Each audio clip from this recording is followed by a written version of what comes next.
Salut les petits artisans alcooliques, c'est Tao des Cités d'Orge.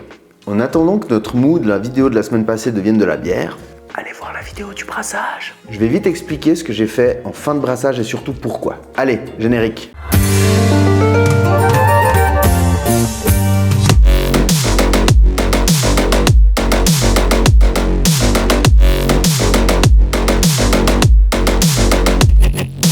Il existe plusieurs méthodes et outils pour déterminer combien d'alcool il y a dans notre bière. Ma technique personnelle consiste à en boire un pichet de 2 litres, cul sec, et 30 minutes plus tard de jouer à Forza Motorsport 8. En fonction de la moyenne de temps sur 3 tours au tracé de Mugello Club, j'arrive à calculer le pourcentage d'alcool que la bière contenait. Voici d'ailleurs la grille de temps que j'utilise.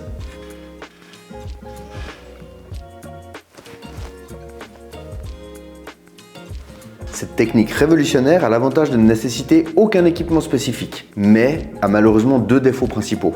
Le premier, c'est que j'ai besoin d'une autre grille quand je suis malade ou sous antibiotiques. La voici. Ouais, c'est des journées difficiles celle-là. La deuxième, c'est qu'à partir de 8% d'alcool, ça me flingue le reste du week-end. Bon, puis les mauvaises langues diront probablement que c'est pas méga précis, mais bon, les gens ne sont jamais contents. Ah, les gens. Juste au cas où, pour ceux qui sont pas bien réveillés, je rigole, hein. N'essayez surtout pas ça. Alors, comment qu'on sait combien il y a d'alcool dans cette bière? Est-ce qu'il existe un outil qui nous donne direct le chiffre? Malheureusement pas. En tout cas, pas à notre échelle. Du coup, on va faire ce que tout bon brasseur amateur fait. On va tenter de deviner via quelques petits calculs bien sentis. Comme vous le savez probablement déjà, dans notre mou, il y a maintenant 2 types de sucre. Les fermenticibles, qui vont être mangés par les levures pour créer du CO2 et d'alcool, et les non fermenticibles, qui ne vont pas être touchés par les levures et qui vont rester dans notre bière. Le problème maintenant, c'est qu'on ne connaît pas les proportions de chacun. Mais ça, ce n'est pas grave. Car en prenant une mesure avant la fermentation et une mesure après, on pourra savoir combien de sucre a disparu, ce que l'on appelle l'atténuation. Et l'atténuation définira du coup la teneur en alcool. On pourrait se dire que vu qu'on commence, on peut un peu s'en foutre de savoir combien il y a d'alcool dans la bière. Alors oui et non. Autant le degré précis d'alcool n'a pas une importance capitale pour nous, autant la maîtrise du processus de brassage est un élément crucial pour évoluer et réussir à faire les mêmes recettes plusieurs fois. Vu qu'on est dans la série BAPA, si vous êtes débutant, n'hésitez pas à aller voir les autres vidéos de la playlist. On va se focaliser sur les 2 outils que vous aurez probablement en débutant. Premier outil, le réfractomètre. Le réfractomètre, c'est celui que j'ai utilisé la semaine passée. À la fin de la vidéo, je brasse la Basic American Pale Ale. Il s'agit d'un petit appareil assez bon marché qui permet de déterminer la teneur en sucre d'un liquide en mesurant la réfraction de la lumière à travers celui-ci. En fonction du modèle, les résultats seront en pourcent Brix, en degré plateau, en degré en degré KMW, des babos, ou en gravité. Toutes ces mesures sont convertibles via des outils en ligne, donc pas d'inquiétude à avoir. On se penchera un jour en détail sur la raison de l'existence de chacune. Si sur le vôtre vous avez un chat et un chien, c'est que vous avez acheté le modèle pour tester les urines de vos animaux de compagnie. Ne l'utilisez pas pour brasser s'il vous plaît. Maintenant, comment ça s'utilise? Alors, on prend 1 ou 2 gouttes du liquide qui nous intéresse à température ambiante, très important, parce que la réfraction n'est pas la même à 100 degrés que à 2. Le logo ATC, qui est probablement sur le réfractomètre, c'est pas la marque si jamais. Ça veut dire qu'il est censé compenser la température. Mais bon, on va quand même l'aider un peu. Donc, on applique la gougoute sur la partie bleue, on referme, et on s'assure qu'il n'y ait bien pas de bulles. Et maintenant, on fait comme si on était un pirate qui cherchait un navire à aborder. Bon.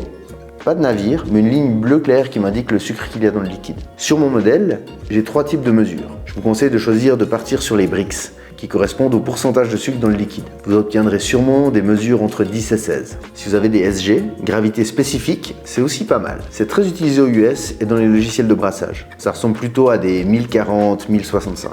Maintenant, la partie la plus importante du processus, notez la mesure quelque part et ne pas la perdre d'ici la fin de la fermentation. Deuxième, l'hydromètre. Je suis désolé, j'en ai pas, donc je vais vous mettre du film stock. L'hydromètre à tube va mesurer la densité du liquide par rapport à la densité de l'eau. Il s'agit d'une ampoule en verre lesté qui va s'enfoncer dans le liquide. La teneur en sucre dépendra de la profondeur d'enfoncement. Plus il y a de sucre, moins l'ampoule s'enfoncera. L'hydromètre est généralement accompagné d'une éprouvette pour tenter de minimiser la quantité de liquide à utiliser. Vous pourriez l'utiliser dans une baignoire de mou, ça marche aussi. Mais généralement, on jette le mou qui est rentré en contact avec l'hydromètre pour des raisons d'hygiène. Donc à vous de voir. Une fois que ça flotte dans le mou, on mesure dans le creux et on a notre densité. Si le liquide que vous mesurez n'est pas à 20 degrés, il existe des tableaux de correction pour compenser les résultats obtenus. C'est aussi valable pour le réfractomètre d'ailleurs. Mais alors finalement, c'est quoi le mieux? À mon avis, le réfractomètre. Il est petit, solide, 1 goutte suffit, et sa précision est proche de celle de l'hydromètre si on s'en sert bien. Ajoutez à ça ce petit style de pirate, et tout y est. Il souffre cependant de deux petits défauts par rapport à l'hydromètre. Un, à la base, les réfractomètres sont designés pour mesurer le sucre des fruits. Et il faut appliquer un facteur correctif propre à chaque appareil pour mesurer le mou de bière. Mais nous, on va prendre une mesure standard pour pas se faire chier. Sa mesure est altérée par l'alcool. Il faut donc appliquer une conversion pour obtenir une mesure correcte en fin de fermentation. Le calcul est ignoble, mais il y a évidemment des calculateurs en ligne pour faire ça. Je vous montre dans 2 minutes. Ok, maintenant qu'on maîtrise nos outils pour prendre la mesure, qu'on l'a prise en fin d'ébullition, il nous reste juste à attendre que la fermentation soit terminée pour reprendre une autre mesure et découvrir combien d'alcool on a obtenu. Plus qu'à attendre là. Il est là, il est prêt. Je vais aller dire bonjour. Bon, on passe à l'exemple concret. J'ai obtenu un résultat de 10 Brix lors de ma première mesure juste avant la fermentation. On appellera ça la OG pour Original Gravity, la gravité d'origine. Je la note. 14 jours plus tard, juste avant l'embouteillage, je prends ma deuxième mesure, la FG pour Final Gravity, gravité finale en français. Dans le réfractomètre, je lis 5.3 Brix. Maintenant, on va rentrer ces données dans un calculateur en ligne et voir combien on a obtenu d'alcool.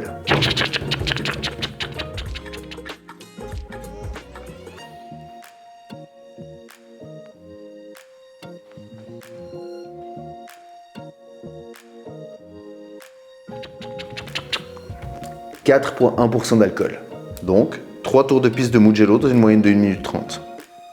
Dernier point, dans la prochaine vidéo de la série Bapa, on va mettre notre bière en bouteille. Et pour qu'elle soit gazeuse, on va devoir ajouter un peu de sucre qui sera consommé par les levures et créera le CO2 dans la bouteille fermée. Comme vous l'aurez deviné, cet ajout de sucre va aussi ajouter un petit peu d'alcool à notre bière. Donc en réalité, elle sera plutôt à 4,4 qu'à 4,1. Mais on en parle la semaine prochaine. Merci à tous et à toutes. Et surtout à tous, on va pas se mentir, les statistiques de la chaîne sont affligeantes niveau diversité de genre, mais merci quand même à tout le monde pour le soutien. La vidéo du brassage de la Bapa est déjà celle qui cumule le plus d'heures de visionnage, et ça fait grave plaisir. Continuez à brasser et à me communiquer des news de ce que vous avez fait, ça m'intéresse vraiment beaucoup. La chaîne est toute petite, j'ai le temps de répondre à tout le monde, faut qu'on profite pour communiquer un max. Je crois qu'il ne reste plus que 2 vidéos avant la fin de la série Bapa. La mise en bouteille et la dégustation, donc je crois qu'on a bientôt fini la playlist. On pourra continuer, on pourra faire d'autres brassins.